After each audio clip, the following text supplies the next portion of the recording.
이번 시간의 강의에서는 이제 그 유체 내에서 이제 작용하는 그 압력의 등방성부터 이제 설명을 시작할 거래요. 그리고 이제 그 여러분들이 이제 혹시 이제 대학원에 이제 진학을 하셔가지고 뭐 연료철 전공하신다면은 이제 연구실에서 아주 흔히 사용하는 압력 측정 장치 마노메터에 대한 설명을 드리겠습니다. 아마 요까지 설명을 드리면은 이제 요 일장은 거의 다 끝날 거야.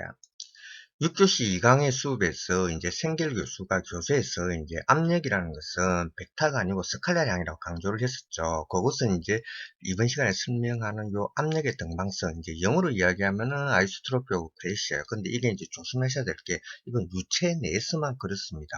그래서 이제 요 압력의 등방성에서는 뭐 특별한 건 없어요. 그 유체 내에서의 작용하는 압력, 그러니까 유체 내 어떤 한 점에 작용하는 압력은 모든 방향에서 이제 동일하다 이거예요. 이걸 갖다가 이제 뭐 교재에서는 파스칼 스로우라고 하거든요. 좀 파스칼의 법칙이죠. 유체 내의 한 점에 작용하는 압력은 모든 방향에서 그 크기가 같다는 이제 압력의 등방성을 설명하기 위해서 제가 요 이제 그림을 하나 준비했어요. 그래서 이제 이 그림은 여러분들이 이제 집에서 이제 충분히 이제 이 상황을 갖다가 구현할 수 있는 부분이거든요. 예를 들어 여러분들이 집에 있는 아주 큰 유리잔에다 물을 담았다 이거예요. 그리고 여러분들이 그 유리잔 속에 담겨 있는 물을 계속 쳐다봅니다. 그리고 내 눈앞에 보이는 그 유리잔 속에 담겨 있는 물의 어느 한 특정 부분에 그림에서 보인 것 같이 이제 세기꼴로 이제 가상의 선을 갖다 꺼가지고 컨트롤 볼륨을 만드는 거예요. 그래서 여러분들이 계속 쳐다보고 있다고 할지라도 이 컨트롤 볼륨 내에 포함되어 있는 물은 전혀 움직이지 않을 겁니다. 이건 여러분들이 뭐 간단한 실험을 통해서 집에서도 얼마든지 확인할 수 있는 상황이에요. 이 컨트롤 볼륨은 세기꼴의 형상을 가지고 있고, 요 세기꼴의 형상 내에는 지금 이제 물이 포함되어 있잖아요. 즉, 물이 이제 꽉 차 있거든요. 그럼 이걸 갖다 우리가 이제 물체라고 생각할 수 있어요. 그런데 물체가 움직이지 않는다는 것은 이제 뭐 물체에 힘이 작용하지 않거나 혹은 그 물체에 다양한 힘이 작용하더라도 서로 상쇄되었고, 즉, 플러스 마이너스 제로가 되었고, 물체에 작용하는 힘의 효과가 없는 경우에만 물체가 움직이지 않는다고 지금 현재 우리가 알고 있는 공학적 지식 내에서는 그렇게밖에 판단할 수가 없습니다. 압력을 계산하기 위해서는 이제 면적이 필요하고 그리고 그 면적의 수직 방향으로 작용하는 이제 힘을 고려해야 됩니다. 그러면 당연히 이제 이 세기꼴에도 이제 우리가 좌표계를 갖다가 이제 설정을 해야 되거든요. 그래서 이제 이 방향을 X축 그리고 수평 방향을 Y축, 수직 방향을 Z축으로 잡았습니다. 그리고 요 이제 세기꼴의 이제 사이즈를 갖다가 이제 정의하기 위해 가지고 Y축 방향으로 길이를 델타 Y 그리고 이제 X축 방향으로의 이쪽 방향으로 길이를 델타 X 이제 Z축 수직 방향으로 길이를 델타 Z라고 이제 정의를 했어요. 그리고 이제 이 세기꼴이니까 이제 각이 있겠죠. 그래서 이 사이각을 시타 그리고 이제 요 면적들하고 이 면적들에 작용하는 각각의 힘에 대해서 이제 고려를 할 겁니다. 즉 계산을 한다는 거죠. 압력은 어떤 면적에 대해서 항상 수직 방향으로 작용한다는 것 갖다가 명심하면서 이 설명을 들어주시기 바랍니다. 이 세기꼴의 검사체적에는 이제 옆면도 있을 것이고 경사면도 있을 것이고 그 다음에 밑면도 있을 것이고 이제 또 뭐 수직면도 있죠. 제일 먼저 이제 Y축 방향으로 작용하는 힘을 한번 계산해 보겠어요. 일단 이제 이 세기꼴의 검사체적에 Y축 방향으로 작용하는 이제 압력을 PY라고 하겠습니다. 근데 PY라는 것은 지금 현재 이 면에 대해서 이제 작용을 하고 있거든요. 그리고 이제 압력이라는 게 단위 면적당의 힘이니까 이 압력에다가 뭐 면적, 이 면적은 뭐 델타 X 곱하기 델타 Z 아닙니까? 이 면적을 곱해주면은 뭐야? 이 면적을 통해 가지고 세기꼴을 갖다가 Y축 방향으로 미는 힘이 되겠죠. 이번에는 이 검사 체적에 대해 가지고 Z축 방향으로 작용하는 이제 힘에 대해서 한번 생각을 해 보겠습니다. 물론 이제 이 검사 체적에는 압력이 작용하고 있으니까 이 Z축 방향으로 작용하는 압력을 갖다가 PZ라고 하겠어요. 그럼 이제 이 압력은 지금 현재 이 밑면에 대해서 작용을 하고 있거든요. 그러면 이 이제 세기꼴 형태의 검사 체적을 위로 이제 밀어 올리는 힘은 이 압력에다가 이 이제 밑면의 면적을 곱하면 되겠죠. 요 밑면은 지금 이제 길이가 델타 y고 폭은 델타 x 아닙니까? 그럼 이제 델타 x 곱하기 델타 y에 이제 요 면적을 곱해주면 요 검사체적을 위로 밀어 올리는 힘이 되겠죠. 이 검사체적은 지금 현재 유체 내에 있는 부분이기 때문에 이제 이 경사면에 작용하는 이제 수직 방향의 이제 힘을 갖다가 계산해야 됩니다. 물론 이제 이 경사면에 작용하는 압력을 갖다가 P라고 하겠어요. 그런데 이게 조금 까다로운데, 왜냐하면 이제 요 면적을 구해야 되는데, 이 면적은 우리가 지금 현재 이 검사체적을 정의하기 위해서 설정한 요 XYZ 3차원 직각 좌표계를 갖다 기준으로 보면은 이게 약간 이제 비스듬하게 만들어져 있는 이제 면적이거든요. 그래서 이제 이 면적을 갖다가 우리가 계산을 갖다가 해야 됩니다. 그런데 이 이제 요 경사면의 면적은 이제 이 직각삼각형에 대해서 이제 정의되어지는 사이각은 시타죠. 요 이제 사인 함수하고 코사인 함수를 갖다가 이용하면 아주 쉽게 구해집니다. 사이각이 시타인 이 직각삼각형의 이제 빗변의 길이는 이 길이가 되겠죠. 그리고 이 빗변의 길이에다가 우리가 이제 코사인 시타를 취하면, 즉 코사인 시타를 곱해주면은 이 직각삼각형의 밑변의 길이가 구해집니다. 따라서 이 이제 경사면적은 지금 이제 이 면적 아닙니까? 그죠? 그러면 이 면적에 코사인 시타를 취하면, 즉 코사인 시타를 곱해주면은 이제 요 세기꼴 검사체적의 이제 밑면적이 구해집니다. 그러면 요 이제 경사면적을 갖다가 A라고 하겠어요. 그러면 요 이제 경사면적 요 A에 곱하기 코사인 시타가 밑면의 면적 델타 X 곱하기 델타 Y 합니까? 그러면 뭐야? 요 델타 X 곱하기 델타 Y, 즉 요 밑면의 이제 면적에다가 이제 우리가 코사인 시타를 나눠줘 버리면 요 이제 경사면적 A가 구해지죠. 그러면 이 경사면에 작용하는 힘은 이제 이 경사면에 작용하는 압력에다가 이 경사면의 면적을 곱해주면 됩니다. 따라서 이제 이 경사면에 작용하는 압력을 갖다가 P라고 하겠어요. 그리고 이 경사면의 면적은 델타 X 곱하기 델타 Y를 코사인 시타로 나눠준 거 아닙니까? 그죠? 그러면 이제 요것이 지금 현재 경사면에 작용하는 이제 힘이 되겠죠. 그런데 아직까지 우리가 Z축 방향으로 작용하는 힘 중에서 한 개 고려하지 않은 게 남아 있습니다. 그런데 이제 이 금사체적은 지금 현재 물이잖아요. 그 물질이기 때문에 당연히 뭐예요? 자신의 이제 무게에 의해 갖고 요 Z축에 이제 아래 방향으로 내려가려는 이제 힘이 작용하고 있다고요. 그냥 이걸 또 우리가 이제 자중이라고 그러는데, 그럼 자중이라는 것은 요 이제 물체의 질량에다가 중력 가속도를 갖다 곱한 거거든요. 그러면 이제 요 금사체적, 즉 이제 세기꼴 형태의 요 물의 무게를 구해야 되겠죠. 물의 무게를 구하기 위해서는 이제 질량을 구해야 됩니다.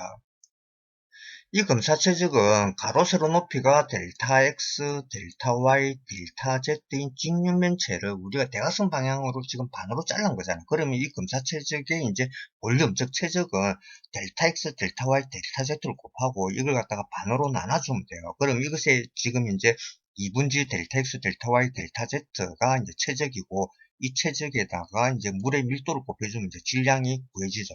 그러면 이제 이 질량 m에다가 중력 가속도 g를 곱해주면은 이제 뭐 자중, 즉 이제 자기 자신의 무게에 의한 이제 힘이 구해집니다. 지금까지 우리가 이제 Y축 방향으로 작용하는 힘하고 Z축 방향으로 작용하는 두 가지의 힘, 그리고 이제 이 경사면에 작용하는 힘을 구했습니다.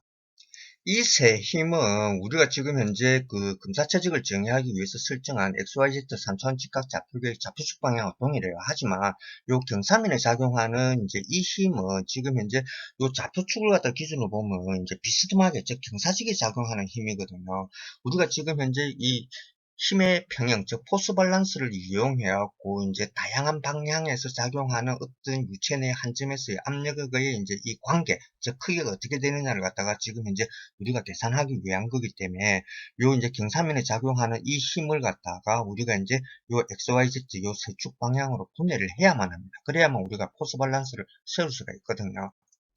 검사체직의 형상과 검사체직에 대해서 설정한 좌표계를 갖다가 우리가 이제 참조를 하면은 요 경사면에 작용하는 이제 수직 방향의 힘의 이제 이 Y축 성분은 이제 뭐야? 요 경사면에 작용하는 이 힘의 사인 성분임을 알 수 있습니다. 이 검사체직은 현재 정지 상태죠. 따라서 이제 Y축 방향으로 오른쪽으로 미는 이제 이 힘하고 요 이제 금사체적을 Y축 방향에 이제 왼쪽으로 미는 이 힘은 서로 이제 뭐야? 크기는 같고 방향은 서로 반대라는 거 아닙니까? Y축 방향으로 힘의 평형 조건을 세운 식에서 요 우변에 이제 요 코사인 시타 분지 사인 시타가 나오네요. 이건 이제 탄젠트 시타죠. 요 이제 직각삼각형 요 사이값 시타를 기준으로 볼 것 같으면 탄젠트 시타라는 것은 이제 요 델타 Y하고 요 델타 Z의 이제 기립이죠. 그럼 탄젠트 시타라는 것은 이제 델타 Y 분지 델타 Z입니다. 자, 그럼 요 우변을 보시면은 요 델타 Y하고 요 이제 분모에 있는 델타 y는 서로 약분되었고 없어집니다. 그러면 py 델타 z는 p 델타 z가 되고, 따라서 이제 또 델타 z 역시 양변에서 약분되었고 없어지기 때문에 우리가 이제 py하고 p는 서로 같다는 결론에 도달할 수가 있습니다. 이번에는 금사치기 작용하는 힘들의 요 Z축 방향으로의 포스 밸런스를 한번 생각해 보겠어요. 금사체지기야 뭐 정지하고 있으니까 당연히 Z축 방향으로 작용하는 힘들은 모두 더하면 제로가 되어야 됩니다. Z축 방향으로는 세 가지의 힘이 작용하고 있습니다. 이제 자중, 그 다음에 Z축 방향으로의 압력에 의한 힘, 그 다음에 또 뭐야? 요 경사면에 수직으로 작용하는 이 힘의 이제 Z축 방향으로의 힘의 성분, 요 세 가지죠. 요 자중은 마이너스 Z 방향이에요. 그 다음에 Z축 방향으로의 압력에 의한 힘은 플러스 Z 방향입니다. 그리고 경사면에 작용하는 이 힘의 Z축 방향으로의 힘은 이제 마이너스 Z 방향으로 힘이죠. 그런데 이 힘은 요 경사면에 작용하는 이 힘의 지금 현재 뭐야? 코사인 성분 아닙니까? 그죠? 그러면 이 힘에다가 우리가 코사인 시타를 곱해주면 되겠죠. 이 금사체직에 마이너스 Z 방향으로 작용하는 이 힘하고 플러스 Z 방향으로 작용하는 이 힘은 크기가 같고 방향이 반대가 돼야 돼요. 그래야만이 플러스 마이너스 제로가 돼가지고 시그마 FZ 이꼴 제로라는 이제 포스 밸런스 식을 만족시키지 않습니까? 이 식을 자세히 보시면은 요 좌변의 두 번째 식에서 코사인 시타, 코사인 시타가 뭐 분모 분자에 들어가 있으니까 약분자가 없어지네요. 그리고 이제 좌변과 우변에 요 델타 x 곱하기 델타 y라는 요 이제 면적이 공통적으로 들어가 있습니다. 그러면 좌변과 우변에서 소거돼 가지고 없어지게 되겠죠. 포스 밸런스 식이 상당히 이제 간단하게 정리가 되었네요. 자, 이제 이 식을 보시면은 이 식이 이제 좌변의 첫 번째 항에 있는 요 밀도 곱하기 중력 가속도, 이것은 이제 비중량이지 않습니까? 그래서 이제 요 경사면에 작용하는 압력 P에 대해서 이 식을 정리를 하면은 이제 P라는 것은 PZ 플러스 이제 감마 곱하기 델타 Z를 갖다가 반으로 나눈 거야.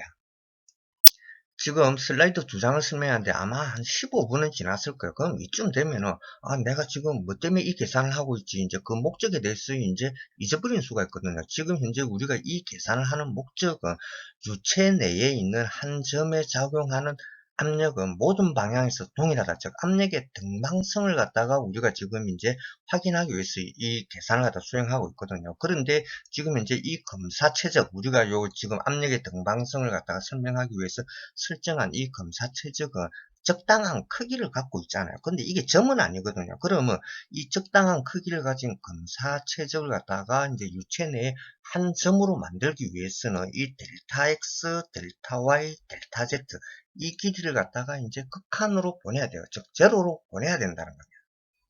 그래서 요 델타 Z를 0으로 보내는 극한을 취하면은 감마 곱하기 델타 Z 나누기 2, 이거는 이제 제로가 되죠. 그럼 이제 이 항은 없어집니다. 그러면 뭐 결과적으로 우리가 또 P 이꼴 PZ라는 이제 결론에 도달할 수 있는 거죠.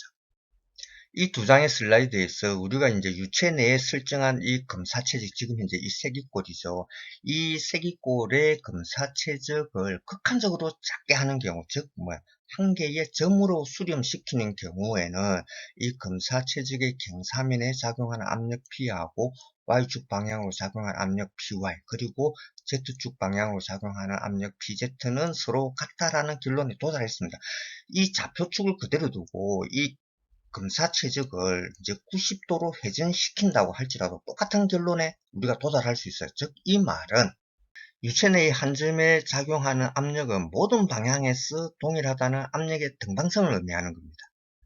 이번에는 요 댐에 이제 물이 담겨 있을 때 요 댐에 이제 벽면이 받는 이제 힘에 대해서 설명을 드리겠어요. 중요한 내용은 아닌데 교재에 그림이 있으니까 그냥 설명을 드리는 겁니다. 요 이제 댐에 담겨 있는 물의 수면으로부터 이제 요 적당한 깊이에 있는 요 댐의 이 부분에 작용하는 이제 압력을 한번 생각을 해 볼게요. 그러면 이게 지금 현재 댐의 벽면입니다. 그리고 이제 요 수면으로부터 적당한 깊이에 있기 때문에 요 이제 댐의 요 표면에는 이제 수중에 있는 이 표면에는 이제 모든 방향에서 압력이 작용할 거야. 그런데 이제 이 압력하고 이 압력은 이제 뭐 같은 깊이에 작용하는 압력이니까, 이 지금 이제 같은 깊이에서 작용하는 압력이니까 서로 상쇄돼 갖고 없어집니다. 물론 요 이제 댐에 이제 이 깊이에 이제 작용하는, 즉 이제 요 미는 압력도 있을 거예요. 그런데 이제 요 댐이 지금 이제 무너지지 않고 있다는 것은 이제 요 이제 수평으로 미는 이 수압에 대응해 갖고 이제 이 댐이 이제 버팅기고 있다는 거 아닙니까? 그죠?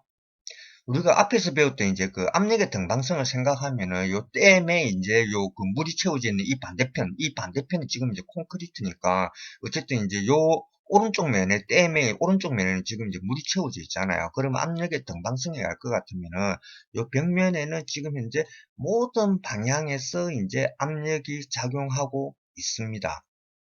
자, 그럼 예를 들어서 이제 이쪽 방향으로 작용하는 이제 압력에 대해서 생각을 해 보겠어요. 자, 이쪽 방향으로 이제 작용하는 요 압력은 이제 요 수평 방향으로 이제 작용하는 압력하고 요 이제 수직 방향으로 작용하는 압력으로 이제 우리가 나눌 수 있겠죠. 그런데 요 압력이라는 것은 등방성을 가지기 때문에 이쪽 방향으로 이제 작용하는 압력이 있다고 그러면 이제 대칭 방향으로 작용하는 압력도 분명히 있을 거라고요.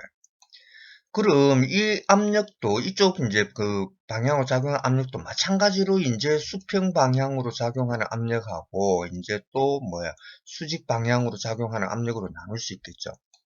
그런데 이 방향으로의 압력하고 이 방향으로의 압력은 이제 서로 대칭이니까 지금 이제 이 수직 방향으로 작용하는 요 이제 서로 이제 수평 수직으로 나눴을 때 이 두 압력은 서로 뭐 이제 같은 크기를 가지고 이제 방향은 반대이기 때문에 서로 상쇄돼 가지고 없어질 겁니다. 그럼 결국에는 이제 이 두 개의 수직 방향 압력은 상쇄대가 없어지고 뭐야 이제 수평 방향으로만 이제 작용하는 압력이 남겠죠. 그러면 지금 이제 이 벽면에는 지금 수평 방향으로만 작용하는 압력 성분만 남게 돼요.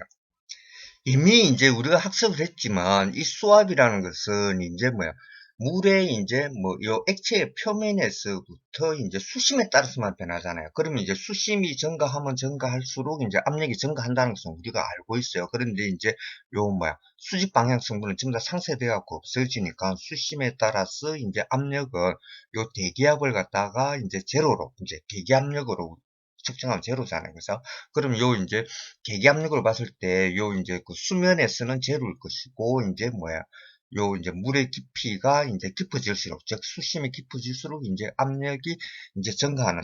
그런데 수평 방향으로밖에 증가하지 않죠. 그래서 이와 같은 이제 삼각형 형태의 이제 뭐, 근데 밑으로 내려갈수록 이제 요 삼각형의 이제, 그러면 요걸 갖다 우리가 직각삼각형으로 봤을 때, 요게 지금 이제 그 수심에 따른 수평 방향으로의 이제 댐을 미는 압력이지 않습니까? 그래서 요와 같은 분포를 갖다가 한다고 우리가 이제 알 수가 있는 거죠. 그러면은 요 댐을 갖다가 우리가 설계를 할 때 보면은 이제 요 윗부분은 요 물이 미는 힘이 없으니까 그 다음에 이제 이 댐이 이제 이 두께가 얇아도 되겠지만은 요 이제 수심이 깊어질수록 이제 댐에 이제 작용하는 요 압력이 커지잖아요. 압력값 수평 방향으로 미는 압력이.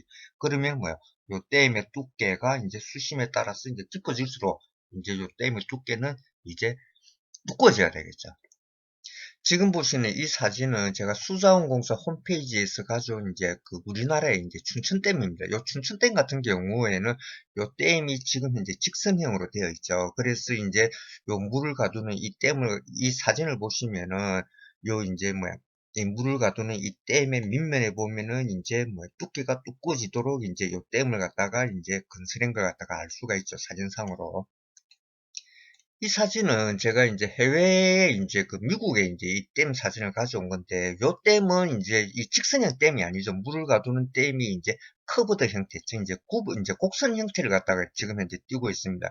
이와 같이 설계하는 경우에는 제가 뭐 토목공학을 갖다가 전공한 사람이 아니기 때문에 잘 모르겠지만, 요 직선형으로 이제 요 댐을 쌓는 경우보다 요 댐의 하부의 두께를 갖다가 상당히 이제 얇게 이제 만들 수 있는 이제 그런 장점을 갖다가 가지고 있다고 합니다. 그리고 지금 이제 요 보여인 요 이제 댐에 작용하는 요 이제 그 압력의 분포, 이것은 지금 이제 뭐 직각 삼각형으로 지금 이제 압력 분포만 보이는 거거든요. 그러면 이제 요 댐에 미치는 전체 힘을 갖다 계산을 해야 되잖아. 그와 같은 경우에는 이제 요 그 직각 삼각형 형태로 분포된 요 압력을 갖다가 이제 우리가 적분을 해야 됩니다. 그럼 적분을 하게 되면 이제 전체 압력이 이제 평균 압력이 구해지겠죠. 그리고 요 댐의 이제 면적을 곱하면은 이제 이 댐에 작용하는 이제 힘의 크기를 계산할 수가 있습니다. 물론 이제 힘은 요 이제 그 직각삼각형으로 분포하고 있는 이 압력 분포, 요 압력 분포의 중심점, 이제 한 3분지 밑에 바닥에서 3분지 1 지점에 이제 작용을 하고 있을 거야. 이와 같이 이제 그 힘이 작용하는 이제 힘의 작용점을 계산하기 위해서는 또 이제 우리가 이제 재료역학에서 배우는 혹은 유체역학에서 배우는 이제 도심을 구하는 방법을 적용을 해야 됩니다. 이거는 여러분들이 유체역학이나 재료역학에서 이제 배우는 부분이에요. 이제 요 액면에 작용하는 압력에 대해서 이제 또 설명을 드리겠습니다. 요 이제 액면에 작용하는 압력을 갖다가 이제 미리 이야기하는 것은 우리가 이제 그 압력 측정 기기, 그 이제 불동 게이지에 대해서는 우리가 학습을 했잖아요. 그런데 사실 이제 우리가 압력을 측정하는데 이제 뭐 액체든 뭐 전기든 기체든 사실은 이제 우리가 실험실이나 연구실에서는 마노메타를 갖다가 굉장히 많이 사용하거든요. 요 이제 마노메타를 갖다가 설명하기 위해 가지고 미리 이제 액면에 작용하는 압력에 대한 설명을 드리는 겁니다. 제가 파이프 안에다가 이제 요 액체, 즉 물을 갖다 채워 넣었다라고 이제 생각을 하겠어요. 그러면 요 이제 파이프 안에 채워진 요 물의 표면에는 당연히 이제 대기압이 작용하고 있겠죠. 수심에 따른 압력, 즉 수압에 대해서는 이미 학습을 했기 때문에 액의 표면으로부터 이제 H1인 곳인 이제 이 액면하고 이제 요 액의 표면으로부터 이제 깊이가 H2인 요 이제 액면, 요 액면, 두 액면에 작용하는 이제 압력을 갖다가 이제 우리가 계산을 할 수가 있습니다. 이제 요 물의 이제 그 밀도를 갖다가 우리가 로라고 하면은 물의 표면으로부터 이제 깊이가 H1인 이 액면에 작용하는 압력 P1은 이제 로지 H1입니다. 로는 이제 요 액의 밀도죠. 그러니까 물 같은 경우에는 이제 1000kg per 메다 삼승입니다. 자, 그런데 지금 현재 요 로지 H1으로 압력을 계산하면 우리가 이 대기압을 갖다 기준으로 이제 한 거거든요. 그럼 대기압을 갖다가 우리가 이제 그 기준을 할 것 같으면 우리가 이제 계기 압력으로는 대기압이 제로 아닙니까? 그죠? 그래서 이제 로지 H1 이렇게 이제 우리가 요 그 깊이가 H1인 액면에 작용하는 압력을 갖다 나타내면 이거는 게이지 압력이에요. 그러면은 우리가 이제 뭐야 절대압으로 나타내기 위해서는 이제 대기압을 대줘야 되겠죠. 깊이가 H2인 곳에는 이제 로지 H2이고 물론 이제 게이지 압력입니다. 절대압으로 나타내기 위해서는 마찬가지로 요 대기압을 대줘야 되겠죠.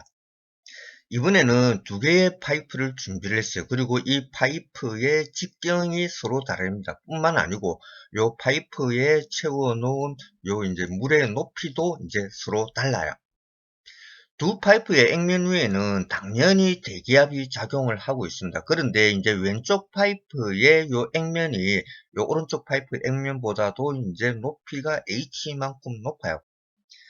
따라서 이제 동일한 이제 요 위치에서 오른쪽 파이프하고 왼쪽 파이프의 압력을 비교하면은 오른쪽 파이프는 이제 대기압이 작용하고 있으니까 PATM일 것이고 요 왼쪽 파이프 같은 경우에는 이제 대기압보다도 로지 H만큼의 압력을 더 받고 있다는 걸 갖다가 우리가 이제 알 수 있는 거죠.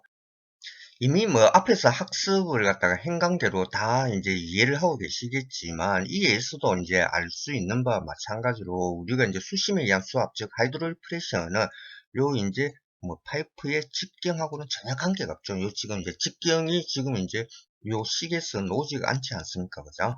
자, 그리고 또 이제 이 설명을 하다 보면은 또 이제 일부 학생은 지금 오른쪽 파이프 같은 경우에는 왼쪽 파이프에 비해 가지고 지금 이만큼의 공기가 많이 차가 있으니까 요 공기의 밀도에 의한 압력, 즉, 로 에어, 여기하고 이제 중력과 속도, 높이를 곱한 이제 로우 에어 GH 이걸 고려해야 되지 않습니까? 라고 이제 질문하시는 분이 있어요. 그런데 이제 이 질문을 한 학생의 생각이 맞습니다. 그런데 우리가 이제 물하고 요 이제 공기의 밀도를 비교하면 약 1000배 정도 차이 나거든요. 그래서 우리가 이제 공학적으로 요와 같은 이제 그 하이드로 프레셔를 계산할 때 공기에 의한 이제 로 에어 GH 이건 갖다 무시하더라도 전혀 상관이 없습니다. 이게 어떤 계산 결과에 영향을 전혀 미치지는 않아요. 이번에는 두 개의 파이프를 갖다가 준비를 했어요. 그래서 이제 직경도 서로 다르고, 그리고 이제 두 파이프에 채워 놓은 이제 요 물의 액면의 높이도 서로 다릅니다. 이와 같은 경우 이제 요 두 개의 파이프를 갖다가 이제 하단에서 연결하면은 어떤 일이 이제 일어나는지 한번 알아보겠습니다. 뭐 이거는 설명할 필요가 없죠. 그냥 파이프로 연결시키면은 요 이제 왼쪽 파이프 이제 요거 이제 수위가 높으니까 얘는 이제 수위가 하강하고, 오른쪽 파이프 얘는 이제 수위가 낮으니까 수위가 상승해 가지고 결국에는 뭐야, 동일한 이제 액면의 높이, 즉 이제 수위가 같아진다는 것은 우리가 경험에서, 일상생활의 경험에서 충분히 알고 있습니다. 지금 이 설명을 하는 이유는 이제 1장의 마지막 강의에서 이제 하이드롤릭 잭, 그러니까 이제 유압잭이죠. 요것은 이제 여러분들이 이제 뭐 쓰시진 않겠지만 자동차, 집에 있는 자동차 이제 트렁크를 갖다 열어가지고, 그럼 트렁크에 이제 카펫이 깔려 있을 거예요. 그걸 갖다 이제 그 카펫을 갖다 들어보면은 요 밑에 보면은 이제 뭐 자동차를 받쳐가지고 우리가 타이어 같은 거 이제 갈 때 사용할 수 있도록 이제 피스톤 실린더하고 바가 있거든요. 그래서 이 이제 피스톤 실린더 요 조그만 거에다 바를 꼽아가지고 깔짝깔짝깔짝거리면은 요 피스톤이 올라가고 차를 갖다 살짝 들어줍니다. 그러면 이제 요 우리가 타이어를 갖다 갈아 끼울 수가 있거든요. 요즘은 사용하지 않죠. 뭐 타이어 갈 일 있으면 그냥 전화하면은 보험사에서 와가지고 바로 이제 갈아주니까. 지금 하고 있는 설명은 교재에는 없어요. 그런데 이제 제가 구태여 이걸 갖다가 이제 설명을 이제 따로 드리는 이유는 이게 보기보다 그렇게 뭐 간단한 문제는 아닙니다. 그냥 상당히 재밌는 부분들이 있거든요. 수위가 다른 이제 두 파이프를 이제 하단부에 연결해 가지고 지금 이제 수위가 같아졌다라는 것은 이제 왼쪽 파이프가 원래 수위가 높았잖아요. 그죠? 그럼 요 왼쪽 파이프에 있던 요 액체가 지금 현재 오른쪽 파이프로 이제 요 하단부를 통해 갖고 이제 이동을 했다는 거거든요. 그러면 왼쪽 파이프에서의 요 이제 질량 감소량은 오른쪽 파이프에서의 질량 증가량하고 같아야 됩니다. 그런데 요 액체 같은 경우에는 이제 비압축성 유체이기 때문에 뭐 최적이 감소한 양은 최적이 증가한 양하고 동일하다 이렇게 표현을 해도 상관은 없어요. 그냥 최적에다가 밀도만 곱해주면은 그냥 질량이 나오니까.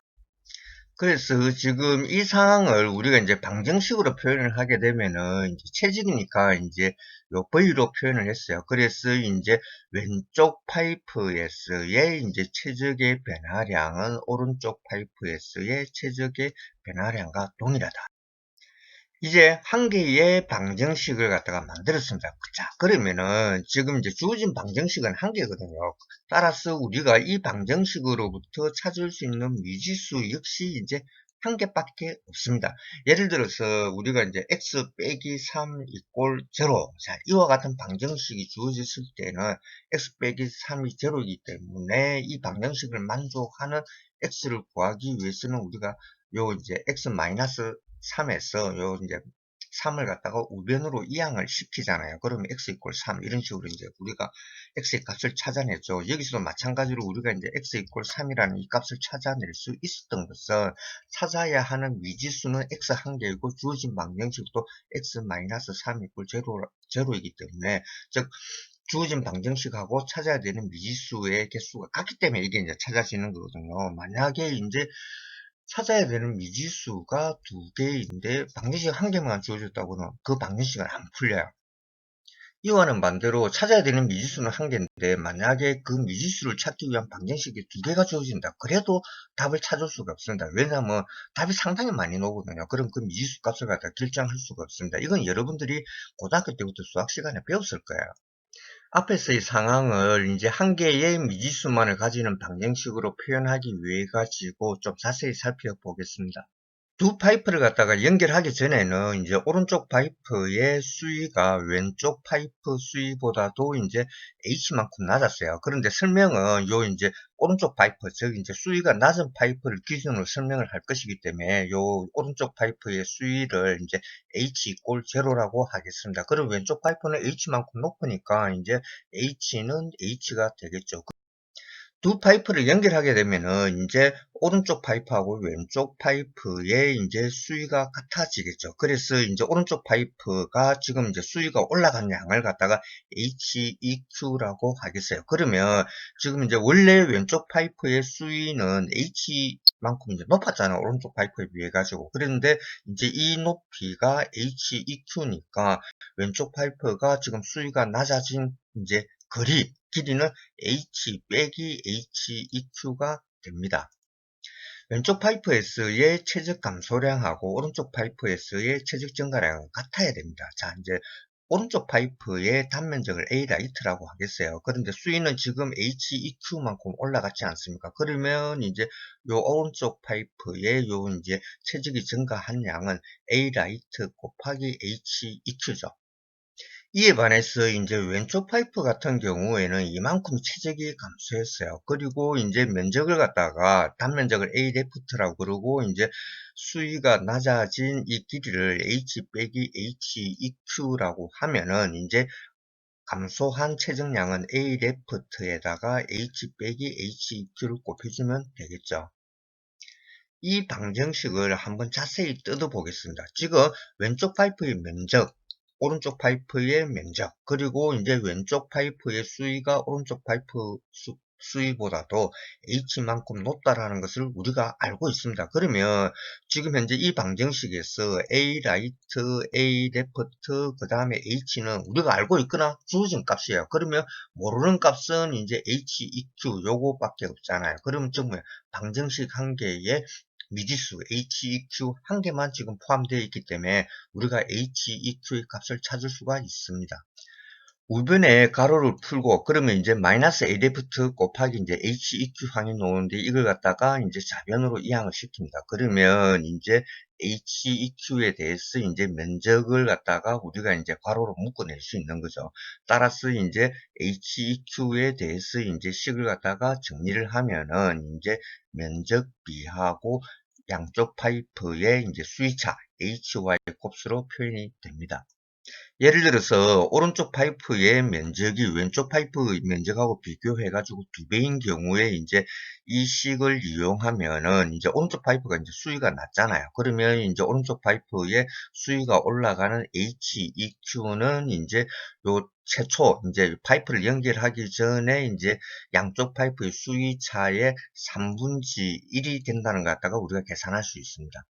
제가 매스 밸런스를 갖다가 근거로 해갖고 이 식을 갖다가 이제 찾아내긴 찾아냈지만 솔직히 이야기해서 자신이 없어요. 왜냐하면 제가 이 식을 갖다가 한 번도 사용해 본 적이 없거든요. 여러분들도 이제 연료각 책이나 이제 유체각 책을 찾아보시면은 이 식에 대한 이제 유도나 설명을 갖다가 해놓은 교재들을 갖다가 아마 못 찾을 거예요. 그래서 이제 이게 뭐 검증은 안 된 식이거든요.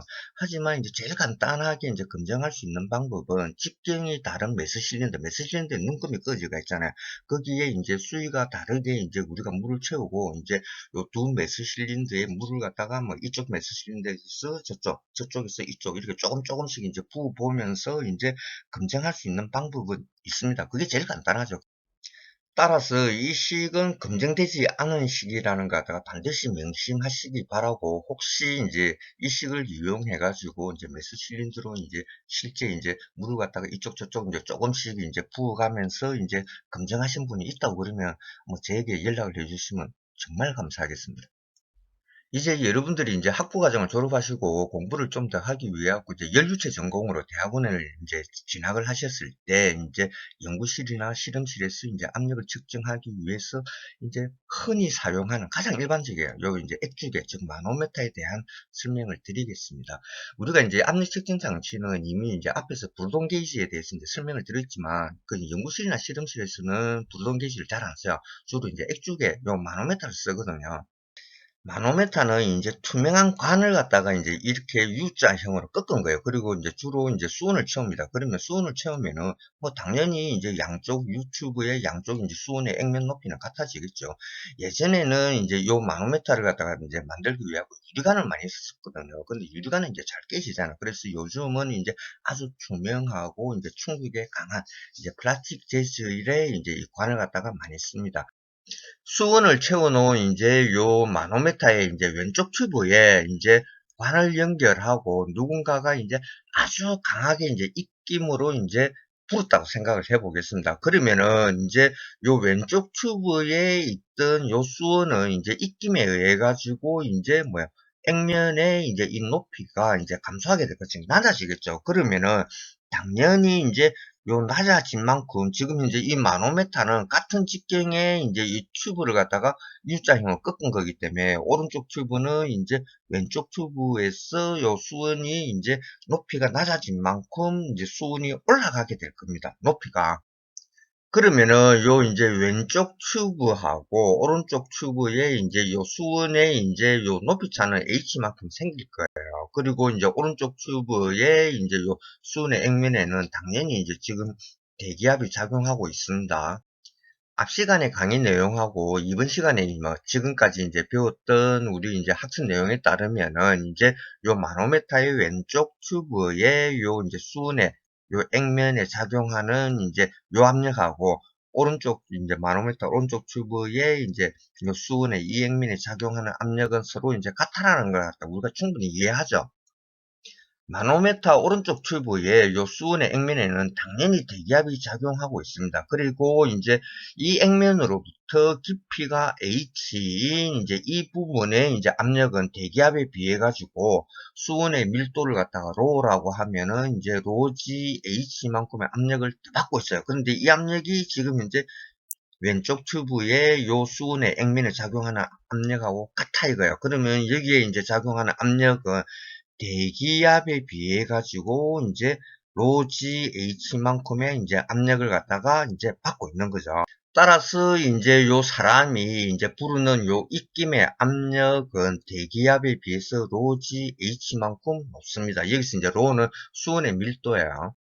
이제 하도 여러 번 이제 이야기를 해가지고 이제 머릿속에 이제 기억을 하실 거예요. 이제 대기압은 이제 그 압력 단위로 kg per cm 자성을 하면 1.033입니다. 그리고 이제 수은수의 높이로 보면은 이제 760mm죠.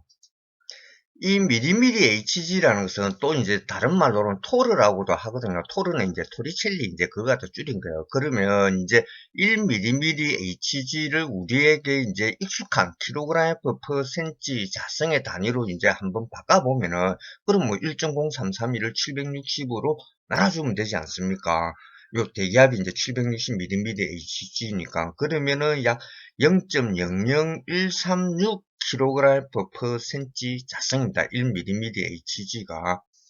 우리가 이제 마노메타를 이용해 가지고 이제 압력을 갖다가 이제 측정을 하는 경우에는 요 마노메타의 유튜브 이 사이에 우리가 이제 긴 자를 갖다가 붙여 놓고 이 자의 눈금을 갖다가 읽습니다. 그런데 우리 눈으로 1mm 정도는 충분히 뭐야 정확히 읽어내거든요. 즉 이 말은 우리가 이제 1mm HG는 이제 충분히 눈으로 확인을 할 수 있고 따라서 이제 0.00136 kg per cm 자성 즉 대기압에 비해 가지고 천분지 1 이하의 압력을 갖다가 우리가 이제 읽어낼 수 있다는 겁니다. 눈으로. 물론 이제 그 사람의 이제 그 개개인의 시력에 따라 다르겠지만 이제 뭐 저같이 이제 눈이 나쁜 사람, 저 안경 끼는 사람들은 요와 같이 이제 이 자의 눈금을 읽을 때 이제 이 돋보기를 이용하면은 그건 뭐 아무리 제가 눈이 나쁘다 할지라도 0.5mm까지는 읽을 수 있어요.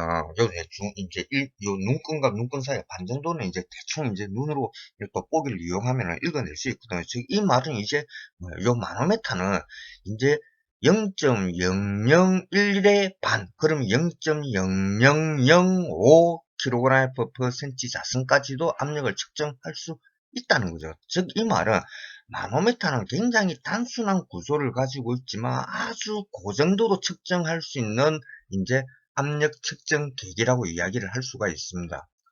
여기까지 이야기하다 보니까 아마도 20분은 충분히 지나갔을 거예요. 그래서 이제 이번 강의는 여기서 이제 끝내기로 하고, 이제 다음 강의 가면 이제 그 8교시 1강이 되겠죠. 거기에서는 이제 요 마노메타에 관련한 이제 예제 문제를 좀 풀어보고, 한 몇 가지 이제 좀 풀어볼 거예요. 그리고 이제 요 하이드롤릭 잭, 그러니까 이제 유압 잭, 이게 이제 그 파스칼의 법칙을 갖다가 이용한 거거든요.